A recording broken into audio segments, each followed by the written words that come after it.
Hey, what's going on? Welcome to the Fans of Wrestling Show, where we do a weekly review of all things wrestling. In this video, we're going to be talking about Monday Night Raw, the Monday Night Raw after the 2020 Royal Rumble. We started out the show with the men's Royal Rumble winner, and that was Drew McIntyre. That match last night, the Royal Rumble, was phenomenal. The storytelling in that match was great, and to see Drew McIntyre come out with the win was just phenomenal. But we see Drew come out here and he shoots a promo, and he challenges Brock Lesnar at WrestleMania for the WWE Championship. That's going to happen in 62 days, so I'm super excited about that. But not only that, he decided to offer an open challenge to anybody in the back that wanted to challenge him. Sure enough, the OC comes out, the best tag team in the world. Carl Anderson comes out and says, "Hey, I'll fight you." Then Luke Gallows was like, No, I'll fight you. And Drew was like, "You know what? I'll fight both of you." And that's going to start off our first match of the night. So we had Drew McIntyre versus the OC. This was a really fast match, and obviously we knew that those two guys were out there to get Claymores, and that's exactly what he did. Claymored both of them, pinned them on top of each other, quick match. But that wasn't it. After he started throwing them out of the ring, I believe he was throwing Carl Anderson out, facing the other way with his back towards the entrance of the arena, and Brock Lesnar headed in right behind him, waited for him to turn around, gave him a kick to the stomach, put him over his shoulders, and F5'd him. I mean, I just cannot wait for WrestleMania. The next match of the night was Rey Mysterio versus the returning MVP who returned in the Royal Rumble. This was definitely a shocker. I wasn't expecting MVP to carry over to Raw. So it was kind of cool seeing this match come to fruition with both men. I thought Rey Mysterio did a great job, as well as MVP. But Rey Mysterio was able to get that 619 on the spine of MVP, putting him out and getting the 3 count where Rey Mysterio gets the win. For me, this match was a really quick match. I'm going to give it a 3 out of 5. It really, it was just a match for Rey to get over, and just for us to see MVP again. It really wasn't an emotional investment for me. So, yeah, again, I'm going to give it a 3 out of 5. And the next match was for the Raw Tag Team titles. This match here was really cool. I like the storytelling in this. We saw Samoa Joe get injured. He kind of left the match, and this kind of reminded me of everything that happened in Worlds Collide, where Alexander Wolf wasn't able to continue the match. So this kind of like took on that story, and it was a 2-on-1. And listen, Kevin Owens did everything he could to try to win this match, but with the interference with Seth Rollins getting in and out and trying to get the stomp like he did to Eric, we got the distraction from Seth Rollins where he actually got stunned by Kevin Owens, allowing Buddy Murphy to get the roll-up on Kevin Owens and retain those titles to remain still the Raw Tag Team Champions. For me, I'm going to give that match a 4 out of 5. I mean, it had a little good storytelling. I like that the story that they're continuing going on with Buddy Murphy, Seth Rollins, and Kevin Owens and Samoa Joe. That's the only reason why I feel like I gave this match a good score, because the emotional investment that's been leading up to this, and I kind of like that it was a 2-on-1, and who knows? I think this could lead to Samoa Joe and Kevin Owens winning those tag titles in the future. So I just like where the story is going. So I'm going to give this a 4 out of 5. The next match of the night was for the U.S. title, and it was Umberto Carrillo versus Andrade. Now, this is something that's been happening before in the past with these two. But, Umberto came back and he attacked Andrade at the last show. So now he wanted that title shot. So here he is.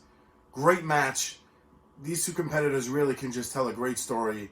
And we almost had Umberto capture the U.S. title, but we see Zelina Vega come flying in, jumping on top of them, and getting a DQ for Umberto. He gets the win, but Andrade still holds the title.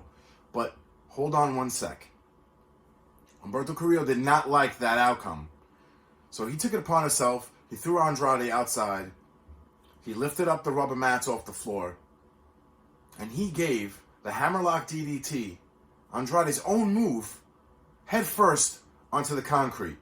Now, I understand why they did this because if for those of you who don't know, yesterday Andrade was actually suspended for 30 days because of the wellness policy that he violated.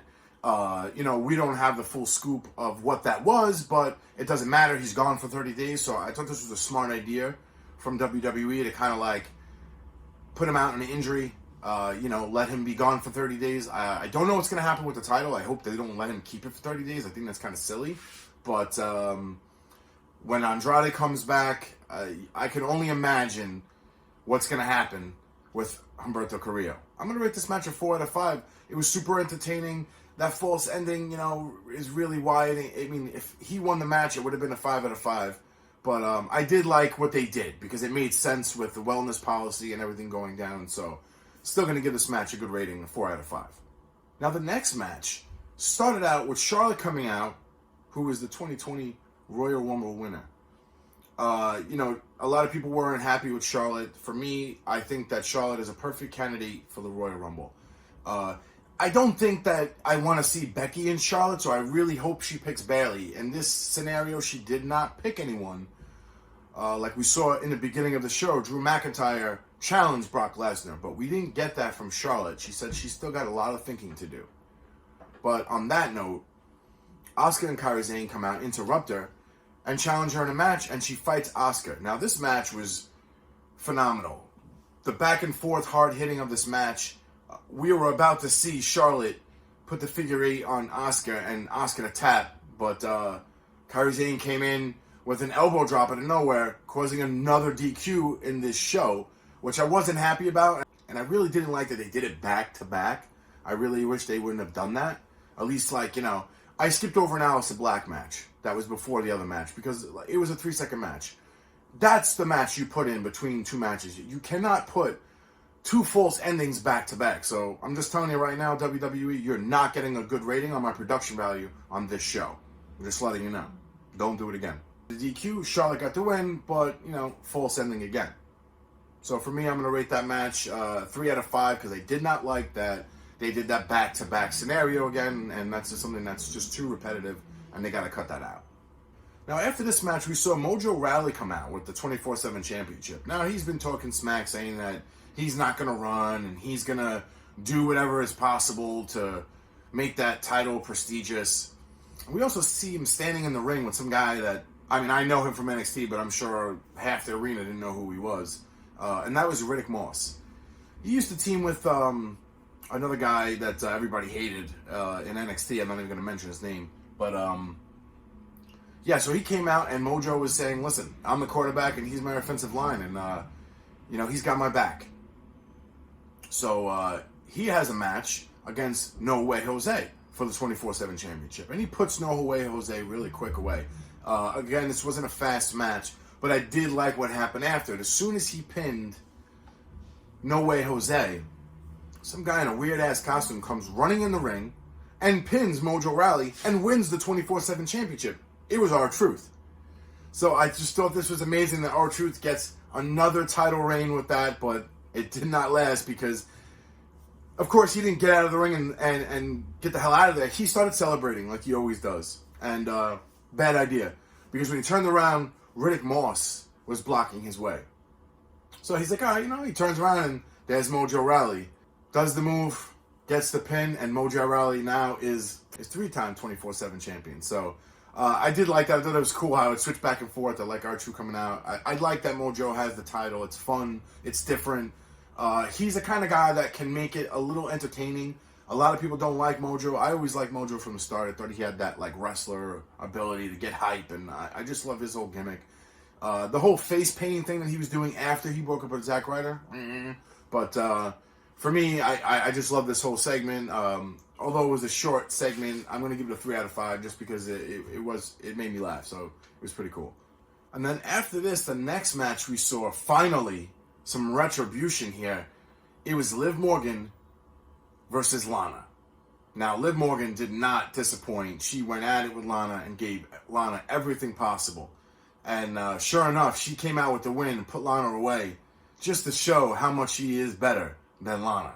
And I was super happy for Liv. She definitely needed this moment. especially against Lana.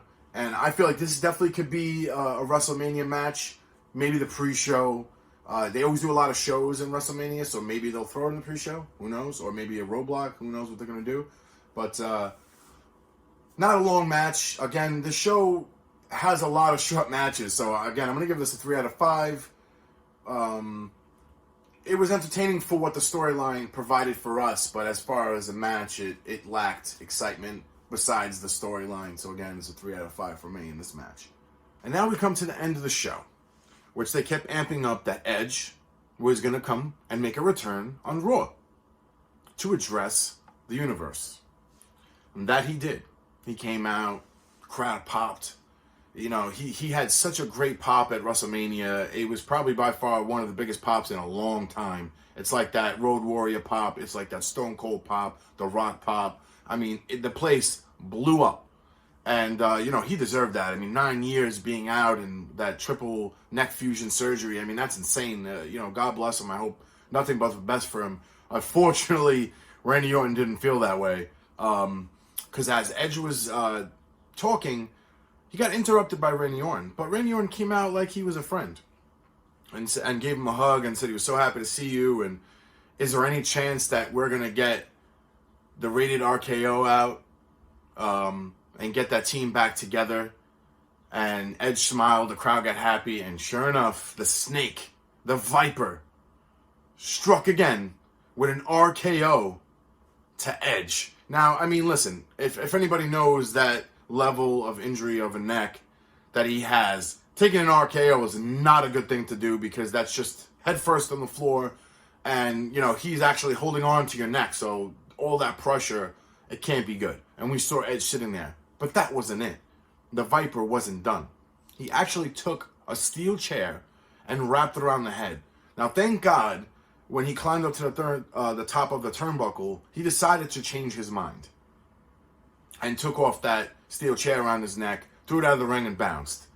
You know, I was super glad. I did not want him to do that, but unfortunately, he changed his mind, ran back in the ring, got 2 chairs, put one chair underneath Edge's head, and then held the other chair and swung straight down on Edge's head. No blocking, no protection, nothing, and he just viciously attacked Edge at the head. And I mean, I just hope Edge is okay. You know, for me, I think this was a good way for them to build WrestleMania. Because, look, WWE reported later on that night that Edge had to be sent to a medical facility to get checked out. And whether that's true or not, whatever is for hype, for storyline, it's great. It's great for business because we know Edge is not going to come back for a couple weeks now. You know, just to play this off. And when he does come back and they start to tell this story to the road of WrestleMania, or I believe Wrestle Talk like to call it the voyage to WrestleMania because they're doing the pirate theme for Tampa Bay. So, Ollie Davis, that's for you, buddy. Yeah, them telling that story, going to that, is such a cool way to do it with this vicious attack, and then to see what's going to happen in the future is probably the best way to set up a match, especially a non-title match between these two great competitors. So I just can't wait to see what's going to happen in WrestleMania. All right, so we're at the end of my video where I'm going to rate the whole show. It's in entirety, and let's go. So we're going to start off with the ref rating. For me, I think the refs did a great job in this show. I didn't see any issues. Everybody was on the mark. So I'm going to give the refs a 5 out of 5 in this show. The match card, I'm going to give a 4 out of 5. I definitely would have moved some things around. You know, I didn't mention the Eric Rowan. He fought a local competitor. I'm going to stop mentioning those matches because it's just like every Monday we're getting those same things, and it's not even worth rating, especially he's not showing us what's in that cage. So until he shows us what's in that cage, he ain't getting a rating. For me, I'm going to give the production value a 4 out of 5. Everything was good. The commentary team was good. We did get Tom Phillips, which was pretty cool. I actually like Tom Phillips more than Vic Joseph. Tom has that like voice, that Michael Cole voice, which I really like. And we also got the return of Brian Saxton. I don't know if he's going to stay on there permanent, but you know, it was a pretty good commentary team. They do tell great stories, and as far as the audio and the video and everything else entails, I thought it was a great job. So I'm going to give them a 4 out of 5 on that.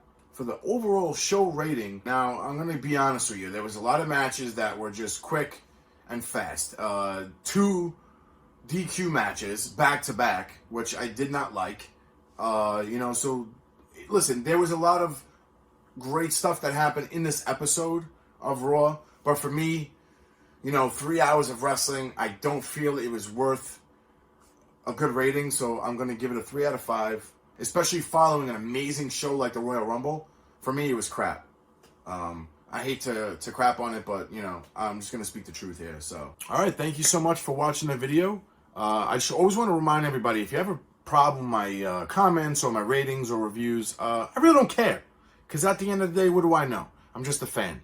And also, please subscribe here. Check out the videos here. And if you didn't see the video from the Royal Rumble that I live streamed, you can check it up right on the top. It was a fun show. I did about an hour, and I hit up NXT, AEW, NWA Power, and also Impact. So if you didn't see that, please go check it out. And thanks for watching. I'll see you guys next time.